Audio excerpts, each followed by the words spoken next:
One of the biggest frustrations in ant keeping is when your ants defy logic. A common example you will encounter sooner or later is when your small colony refuses to move out of an uninhabitable test tube. Uninhabitable test tubes include extreme mold growth, a dry water reservoir, or having been flooded. Try to watch this tutorial all the way through, preferably multiple times before you attempt moving. I will put timestamps for each part of the process in the description. In nature, a small colony moving is basically suicide, as there aren't many workers to protect the exposed brooding queen. Reasons to move in captivity can be lessened or negated in nature.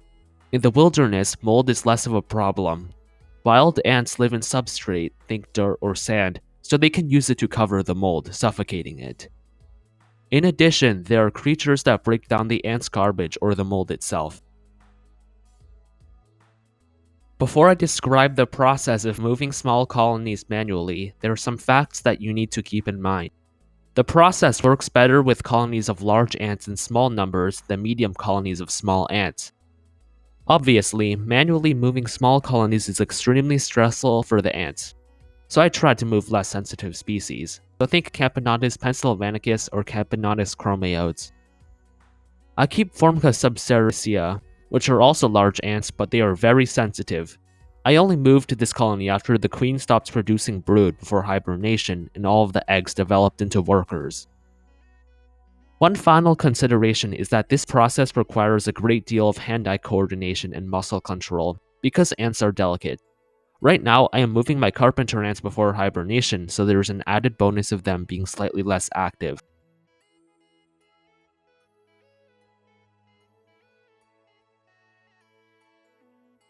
A large white sheet of paper or poster board helps so you can clearly see any ants or brood that may have fallen out of the test tube. A large white/blue light. Notice I use this LED filming light instead of a house lamp. I find it easier to see small eggs in higher color temperatures. If you don't have any lighting, you can use bright natural sunlight. Have 7 to 8 auxiliary test tubes. I use cracked or scratched test tubes that wouldn't work well in housing a colony, but I can still reuse them while moving ants. A long Q-tip works well in transporting ants and brood. A toothpick is needed for more precise transport of brood since they might stick to the Q-tip. Have a clean test tube ready. Have some honey in a second toothpick, which will be needed for the last step.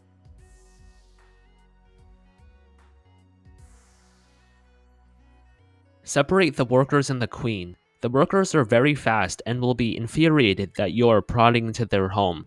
Each time 1 or 2 workers leave the test tube or approach the entrance, make them walk onto the Q-tip. I accomplish this by putting the cotton part of the Q-tip in their way or letting the ants grab onto it. I then make them walk onto the cotton that will act as the entrance of the auxiliary test tube, so when I plug it up, the ant is inside. I like to have a maximum of 3 per tube so that when you are transporting them back into the new tube, they don't all flood out at once. While doing this, ants might scurry onto your hand. The most important thing is to keep calm. Part of ant keeping is losing your fear of physical contact with ants. If you absolutely can't stand the thought of ants crawling on your hands, or if you keep stinging/aggressive species, wear plastic gloves.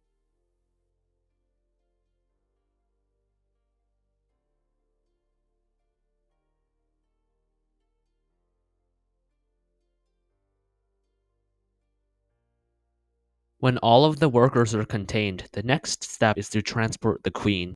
She will be going into the fresh tube. Be extremely cautious during this step as she is the most important member of the colony and irreplaceable.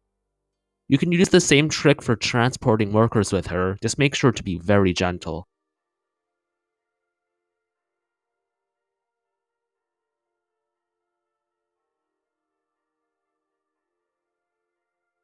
Now on to moving the brood. A trick I like to use is to soak the cotton of the Q-tip so there is more surface tension when transporting brood. You can use the same trick with toothpicks. Sort of gently prod at the brood until it sticks.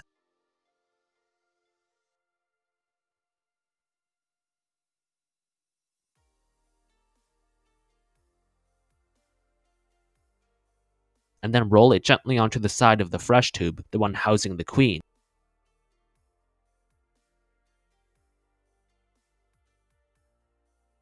Once you have moved the majority of all visible brood, check the old test tube under your lighting so there aren't any eggs left behind.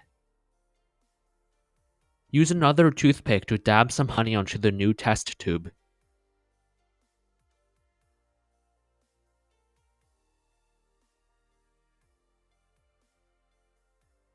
This will accomplish two things. It will feed the workers and distract them so you can keep on loading workers into the new tubes without workers already in the new tube rushing out. Most of the time, the ants will be pretty comfortable in the auxiliary tubes after all the time you spent transporting the queen and eggs, so make sure to use your long Q-tip to coax them out. You can sort of prod them and pull them with the caught inside the Q-tip. If your test tubes are super long and the ant hides deep inside the test tube, you can hold the Q-tip with your tweezers like so. Ants will be ants, so sometimes they will do things that make the process extra difficult. In step 1, if any workers are holding brood, transport them last. Only transport them with brood if you can 100% keep track of that egg. In step 3, the queen might lie on top of the entrance cotton, so you can't really put eggs in the fresh tube without putting her at physical risk. Just sort of gently push and pull the cotton until she walks off, or you can wait till she does. When it is cold, make sure to microwave the water you are filling the new test tube with. This helps with reducing condensation when it comes to large temperature changes. Just make sure not to increase the water temperature so much that the ants get fried. This process is a sort of hybrid between my personal experiences in Tar Heel Ant's Ant Desk 4, which is a similar process to moving small colonies. I will link that video in the description as well. Thanks for watching, and good luck on all of your ant keeping endeavors.